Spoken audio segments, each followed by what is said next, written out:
I'm having a bit of a mad moment in my life. I want to film this intro, but this is actually an intense thing to be staring at. In the distance is the A-bomb Dome, which is a World Heritage Site, known as the World Heritage Site of Tragedy, actually. Of course, I'm in Hiroshima, which is most famous for the nuclear attack that happened in World War II, but Hiroshima is not all just about a tragic past. There's actually loads of cool stuff to do here. Of course, you can appreciate the history, and it's really important to do so, but yeah, there are so many more things to do. So I wanted to come here and experience that for myself and soak it all in as well, and yeah, show you. So while this is an important thing to reflect on, I think it's time to go have some fun. It's not all doom and gloom. Let's go. Walking through this memorial park is so chilled out. There's loads of cool stuff to see here too. And I've just seen this giant bell. I'm wondering if I can ring it. So actually, as it turns out, you can ring this bell. This is actually the Bell of Peace, which is a symbol of aspiration for Hiroshima and, you know, to end all nuclear arms. And it actually encourages you to come and step forward and ring it. So I'm gonna do that.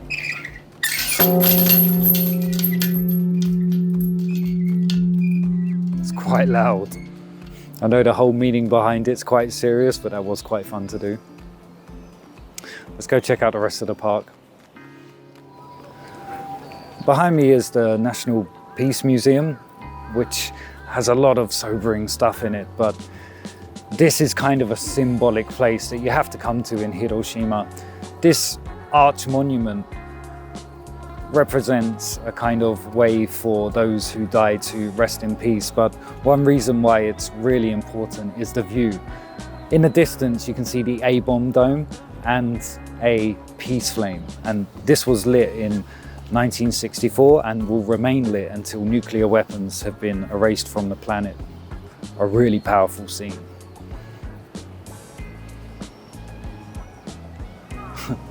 There's another bell here too.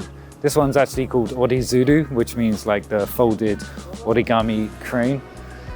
Again, it's a symbol of peace, and you can ring this one too. Actually, inside all of these are folded paper cranes, but yeah, I can't help myself.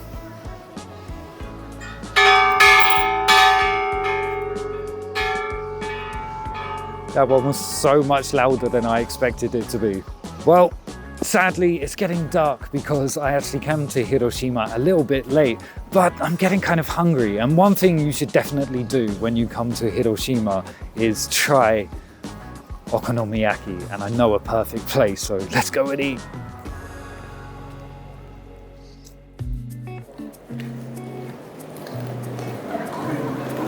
All right, this is it. I finally arrived. It's a little bit tricky to find because it's kind of down this side alley, but you can just look for this sign. This is Okonomimura, or literally translated Okonomiyaki Village, and it's 4 floors of okonomiyaki stores. I love the rhyming. There's over 25 of them, so there's plenty to choose from, and I can't wait, I'm so hungry. So let's go see what they got.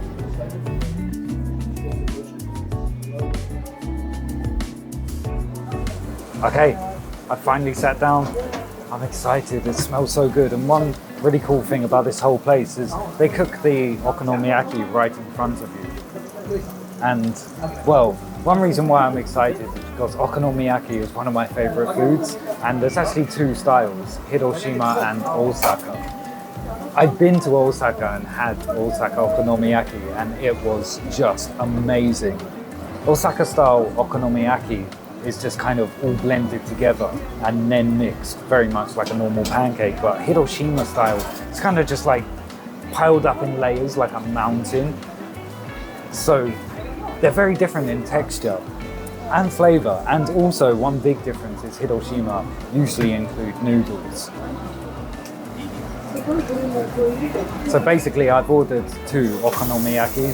We've got your standard one. This costs about 900 yen. Really cheap, and then we got the deluxe, which has just got loads more ingredients in it. This one costs about 1,500 yen, but totally worth it if you're hungry. I'm absolutely famished. Starting to dig in. Itadakimasu. It's so thick, but still, actually, with these tools, really easy to cut, just like that. Considering I destroy everything I touch, pretty easy.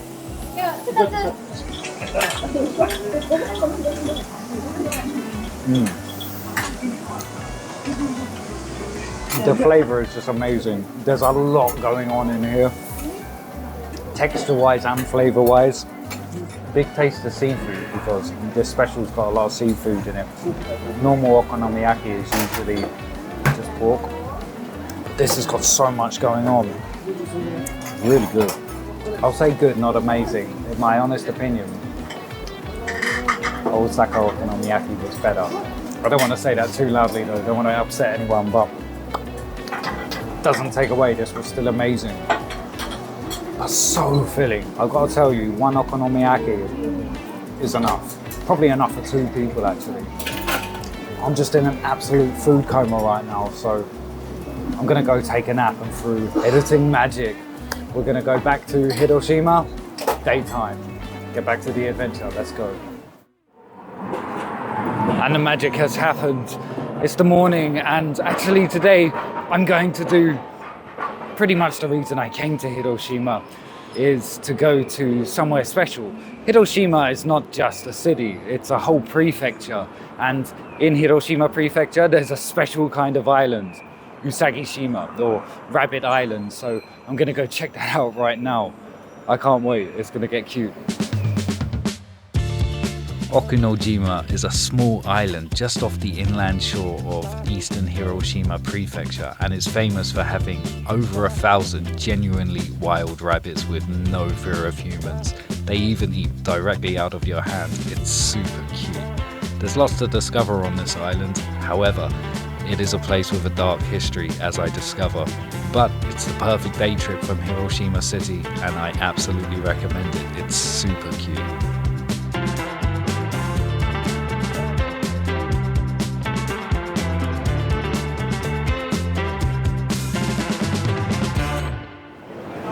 Rabbit Island was so much fun, so adorable, but it was a really long day, so I'm actually making a separate video about that entirely.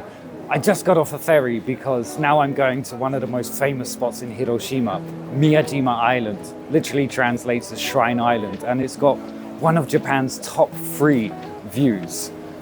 I think you know it, it's super famous, but let's go and check it out.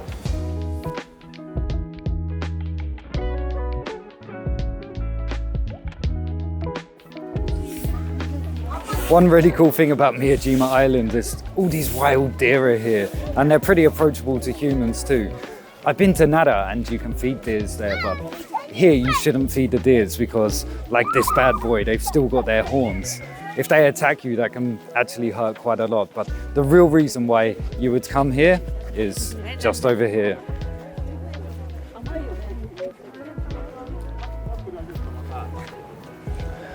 This is it. This is what I came for and what most people would come to Hiroshima for, I think. Itsukushima Shrine. It's one of the most famous in Japan, and what a beautiful view it is in real life. This is at high tide, pretty much where you want to come to see this, but if you come when it's low tide, you can actually walk up to the shrine itself, which is really cool. So you should check the high and low tide time. But what a view it is. I love Japan for these unique things.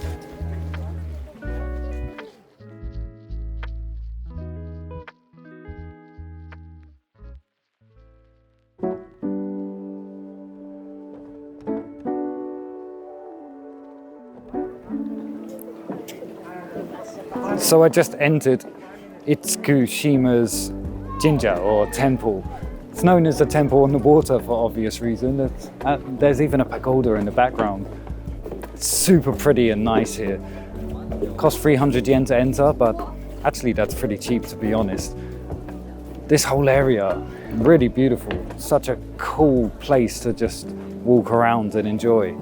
It's calm because you have to pay, so there's not so many people here. However, there is quite a big queue behind me, and that's because there's actually the best viewpoint of the Torii Gate right here.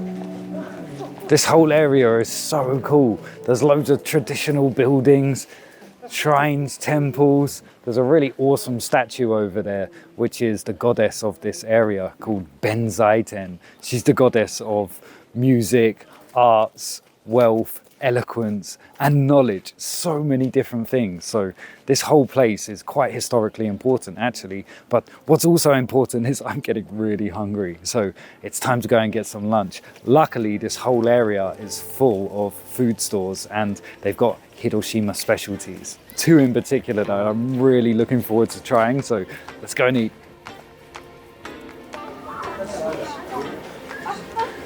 So this store is featured on the website if you come here, and one of their specialties is coffee ice cream.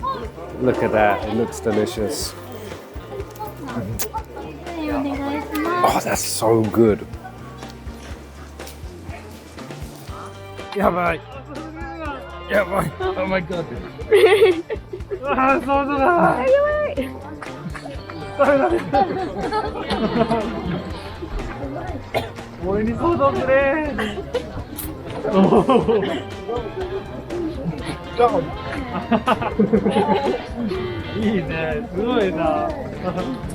Actually getting accosted by deer. This is nada all over again.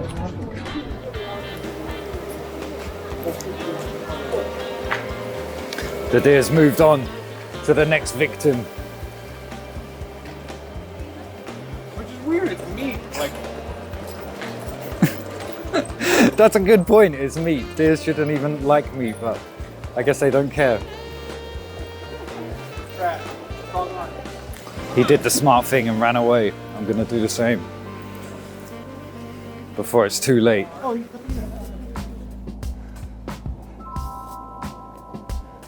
Okay, I've decided to take a break from getting attacked by deers, although I'm still kind of hungry. So I just walked up a load of stairs. I'm so out of breath. And I've come to this. This looks so cool. I think this one's famous because inside there's 1,000 tatami mats. Okay, I was gonna go check it out, but they told me I can't take any pictures. It's only 100 yen to get in, and there's actually 857 mats in particular, but it is known as the 1,000 mat hall. But I'm more interested to go see the pagoda, so I'm gonna walk around, try and find that. Ah, and it's just over here. You actually kind of walk underneath it to get there. Ooh, this is a bit tight. It's kind of cool walking through here, but if you're not careful, you might actually smash your head on these wooden beams. Okay, here it is. The 5-story pagoda, up close and personal. Honestly, it's pretty cool. Sadly, it's closed off to the public, so you can't go inside it, but definitely worth a visit. Very Japanese. Sadly though, because of that deer attack, I didn't get to actually get anything to eat, so I'm still quite hungry. So it's time to go and get back into it and try and find something to eat safely this time.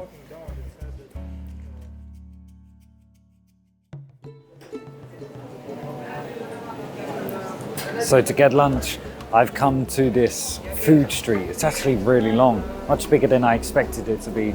But there's one thing in particular I'm looking for, which is another Hiroshima specialty. Okonomiyaki isn't the only famous food in Hiroshima.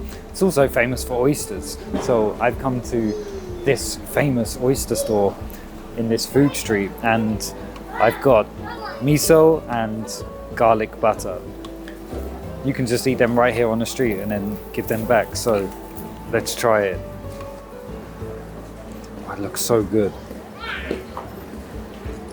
Oh my God. Hands down the best oyster I've ever had. It was still quite hot because it's fresh off the grill, but man, that was juicy and full of flavor. Let's try this garlic butter one. Now I'm excited. Absolute heaven. We're right by the ocean, so these are super fresh, but the flavor is just great. Highly recommend you get these. Well, now that I've finished these, it's time to go get the ferry and go back to Hiroshima City, because there's still a couple more things that I want to do, so let's get there. Okay, one more thing before I get on the ferry, because I actually saw this store on TV. It's a bit of a weird combination of food that I've never heard of. Oyster curry bread fried. Look at this. It looks good. I can't imagine oyster curry. Oh my God. Amazing. God, this is so good. A combination of flavors I wasn't expecting to work, but it just does. It's a bit messy, but delicious. So I'm gonna finish this and then jump on the ferry, because there's still a couple more things I want to go and see. Let's go.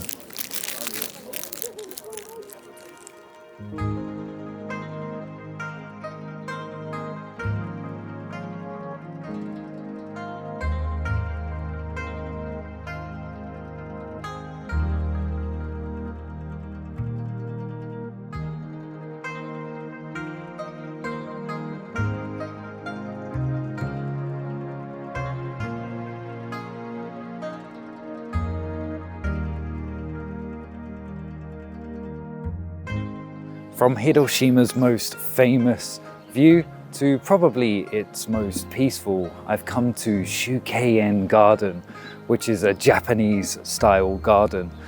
It's really cool. There's things like these small bridges that I just walked across, this massive open pond that's got lots of koi in it, and loads of different wildlife. It's really nice here, so peaceful, a good getaway from the city.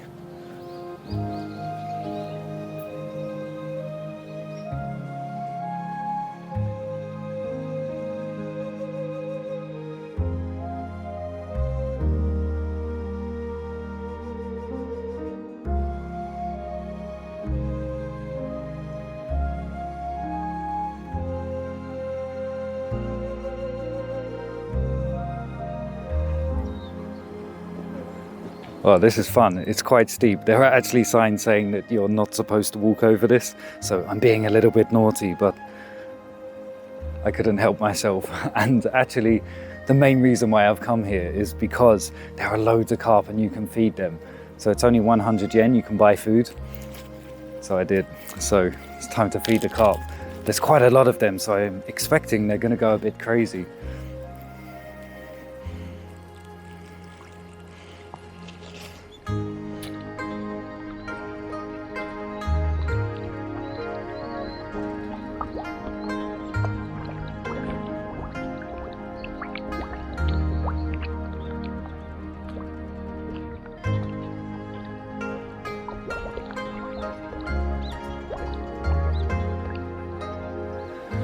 There you go. That was kind of fun, and I've never seen so many koi in one place.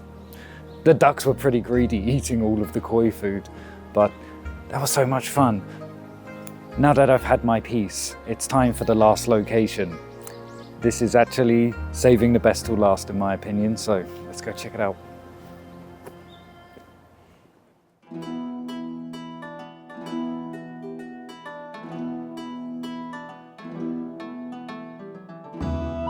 Here I am, last stop of the adventure. Behind me is Hiroshima Castle, kind of an icon of the area, I guess. It was built in 1589, so old, that's before the Edo period. Sadly, it didn't survive the atomic blast, and all around this area you can see ruins of the original castle. There's also a shrine that you can visit in this area, but what's interesting about this castle now, even though it's a recreation, you can go inside and it's kind of like a museum of what the castle was like before it got destroyed. But also, at the top there's an observation deck, so you can go up there and see an amazing view of Hiroshima City, I hope. Let's go see what's inside.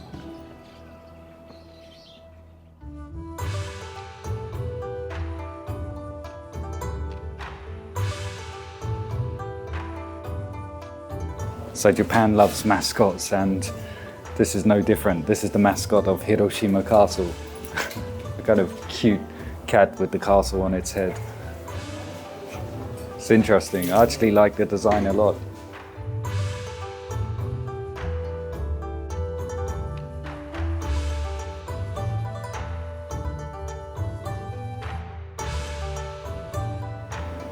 So They've actually got a load of swords here, but this one you can pick up to kind of feel the weight of it. Oh, they're actually quite heavy. Yeah, feels like you could do some damage with that. But this whole area is full of swords. It's really cool.